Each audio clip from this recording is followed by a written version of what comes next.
अच्छा इरफान आप ये बताइए, ये जो बाबर आजम जो हैं वो एक के बाद एक बड़े रिकॉर्ड्स जो हैं वो अपने नाम कर रहे हैं, लेकिन टीम नहीं जीत पा रही। और आज वैसे हमने ये भी देखा कि बाबर ने मैच हारने के बाद ये कहा कि हमारी जो बॉलिंग जो है वो तो अच्छी थी लेकिन बैटिंग की वजह से हारे। लेकिन हमें तो पता है बॉलिंग तो बड़ी एक्सपेंसिव रही हमारी। आप एग्री करते हैं इससे?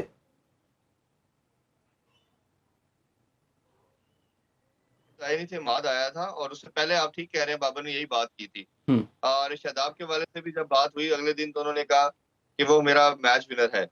देखिए, कैप्टन की मैं हमेशा कहता हूं कि उसकी गेम सेंस अपने 11 प्लेयरों से भी आगे होनी चाहिए और अपोजिशन से भी आगे होनी चाहिए। अगर उसकी गेम सेंस में कहीं ना कहीं चीज लैक करती है, वो क्विक डिसीजन नहीं करता। जैसे मैंने 3-4 गलतियां तो आपको बताई कि आपने इमास को यूज करना चाहिए था, हारिस को पावर प्ले में नहीं लाना था। शादाब को अगर यूज करना था तो पावर प्ले के बाद करना था और थोड़ा सा आप मिडल में करते तो ये, या उसको रिप्लेस करना चाहिए था। तो ये कुछ कॉमन सेंस की मिस्टेक है जो बाबर कंटिन्यूसली हम देख रहे हैं। इसी तरह फील्ड प्लेसिंग के अंदर हम देखते हैं कि आपका एक बड़ा सिंपल रूल क्रिकेट में माना जाता है कि अगर आपको कोई बैट्समैन हिटिंग कर रहा है तो आप बॉलर्स को क्या करते हैं कि उसे कहते हैं कि आपने लेट्स सपोज ऑफ साइड पे बॉलिंग करनी है। तो अगर उसकी जो तो थोड़ा वीकर साइड होती है उस पे अपना पैक कर लेते हैं फील्ड प्लेसिंग को, और बॉलर से आप कहते हैं कि आपने इसी साइड पे बॉलिंग करनी है। हम्म। हम कंटिन्यूसली, मैं इसको बड़ा कीनली वॉच कर रहा हूँ, क्लोजली देख रहा हूँ कि ऐसी कोई प्लानिंग नजर नहीं आती। बॉलर भी अंदाजे से आगे भाग के बॉल कर देता है। फील्ड प्लेसिंग जो जेनेरिक एक होती है, एक ट्रेडिशनल फील्ड प्लेसिंग जिसे कहना चाहिए, वो आप सेट कर देते हैं। आउट ऑफ द बॉक्स कोई चीज नहीं होती। अगर आपने विकेट ली है उसके बाद आपने अटैक करना होता है, फील्डर को आगे लेना होता है, हम क्या करते हैं, फील्डर को स्प्रेड कर देते हैं, आने वाले बैटर पे प्रेशर नहीं डालते। वो एक दो बॉल के बाद देखता है कि मुझे आराम से सिंगल मिल रही है, वो जैसे ही 2-4 बॉलों के बाद, क्योंकि T20 में तो 2-4 ही बॉल चाहिए होती है, फिर आपने अटैक करना है, वो सेटल इन होता है, वो फिर आप पे आपके हावी हो जाता है। तो ये, अगर आप ये सिंपली अगर आप कंपैरिजन करें, अगर आप उस दिन बटलर की कप्तानी देखें या बाबर की देखें, तो अगर आप बॉल टू बॉल एनालिसिस करेंगे ना, तो ये मैं बात आपसे कह रहा हूँ, आपको बड़ा क्लियर ऑब्वियस नजर आएगा हम्म। कि ये इस चीजों में हम लैग करें। और ये दुनिया के तमाम बेहतरीन कैप्टन जो हैं वो इसी तरह ही करते हैं, कोई रॉकेट साइंस नहीं है इसमें। तो बाबर को ये कुछ चीजें ऐसी हैं, इसको अडॉप्ट करना पड़ेगा। जैसे ये रिजवान और बाबर की कितनी डिबेट होती थी, 2 साल 3 साल डिबेट होती थी कि इससे पाकिस्तान को विक्ट्री नहीं मिलेगी, दोनों ओपन करेंगे तो। आपने देखा नहीं मिली, आप कोई टाइटल नहीं जीत पाए। तो ठीक। अब आपको, अगर आपने थोड़ा चेंज किया है, तो उसमें आपने लड़के ऐसे लेके आने हैं। और मैंने लास्ट शायद भी शो में बात की थी, इसमें बड़ा सिंपल रूल है। अगर साइम जल्दी आउट हो जाए तो आपका अगला बैटर फखर होना चाहिए। ठीक है, अगर आपका वो रिजवान आउट हो जाता है तो अगला बैटर आपका बाबर होना चाहिए।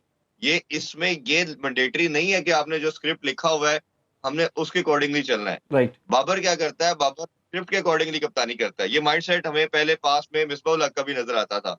वो भी इसी ट्रेडिशन से कप्तानी करते थे कि पहले ही सोचा हुआ है, इसको ये ओवर देना है, इसको ये ओवर देना है, ये बैटिंग नंबर पे ये आएगा। T20 क्रिकेट टोटल एक डिफरेंट गेम है, वो ट्रेडिशनल क्रिकेट नहीं है। उसके अंदर इनोवेशन है, उसके अंदर आपको स्प्लिट सेकंड के अंदर क्विक डिसीजन करने हैं। और वो एग्जैक्टली। एक फॉर्मेट अब बन चुका है, आपको रियलाइज करना है कि आपने अगर उसको compete करना दुनिया से, तो आपको इतना ऑन द टोज होना पड़ेगा, इतना हम्म। विजिलेंट होना पड़ेगा कि अगर आप एक छोटा सा डिसीजन गलत करेंगे तो गेम आपसे दूर चले जाएगी, क्योंकि एक छोटा कैमियो, एक अच्छा स्पेल आपको मैच से अवे ले जाएगा। तो राइट। ये मेरा ख्याल है बाबर 4 साल हो गए कप्तानी को, उनको ये चीजें करनी पड़ेंगी। बट मुझे बाबर से ज्यादा मुझे लगता है कि कहीं ना कहीं ये शायद अब जो नए कोच गैरी क्रिस्टन आए हैं ना, उनसे मुझे उम्मीद ज्यादा है, क्योंकि उनकी जो रेपुटेशन है वो ऐसी है कि वो इस चीजों को करते आए हैं। तो अगर वो एग्जीक्यूशन ये करवा पाते हैं बाबर से, या हो जाता है, तो फिर एक पाकिस्तान के पास 4 साल, देखिए टीम हमारी अच्छी है, टैलेंट इज देयर, पोटेंशियल लड़कों में है, स्किल उनकी अच्छी है। सिर्फ आपको उसको एक यूनाइट करना है और एक एक सिस्टम में डाल के उसको फेंकना है, जो कि हम नहीं कर पाते। कभी किसी का बैटिंग चौथे नंबर पे है, किसी का कुछ है, अच्छा किसी की जगह बनती है उसको खिलाया नहीं जाता, किसी की रिक्वायरमेंट उस टाइम पे थी उसको भेजा नहीं जाता, बॉलिंग में जहां उसकी बारी आती थी बॉल करने की वो लेट कर दिया जाता। तो ये अगर थोड़ा सा इसको बैठ के ऑर्गेनाइज कर लेंगे तो मेरा ख्याल है result could have been different there. अच्छा इजहार ये बताइए, अब बटलर ने पिछले मैच में अच्छी खासी इनिंग्स खेली जिसकी वजह से वो जीत भी गए।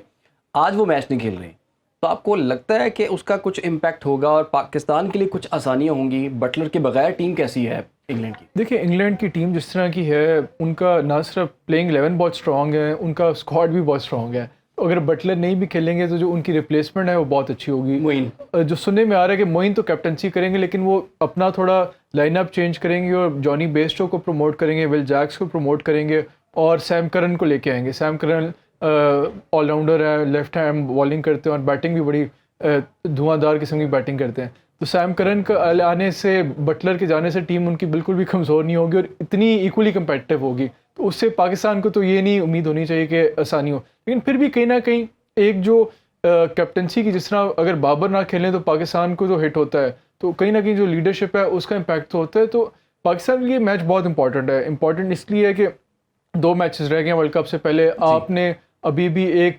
एक्सपेरिमेंटेशन फेज से गुजरे हैं, गलतियां कर रहे हैं और गलतियां हमें नज़र आ रही हैं कि वही शादाब अली, हम ऑलरेडी उस पर काफ़ी डिबेट कर चुके हैं कि आपका चौथा पांचवा जो बॉलर है वो आपने डिसाइड करना है कौन सा होगा going into the world cup. आपका बैटिंग ऑर्डर क्या होगा, आप साइम से स्टिक करना चाह रहे हैं या उस्मान को मौका देना चाह रहे हैं। तो इस लिहाज से मैच बहुत इंपॉर्टेंट है और इसमें मेरे ख्याल में तो मैनेजमेंट को डिसीजन लेने चाहिए, ब्रेव डिसीजन लेने चाहिए।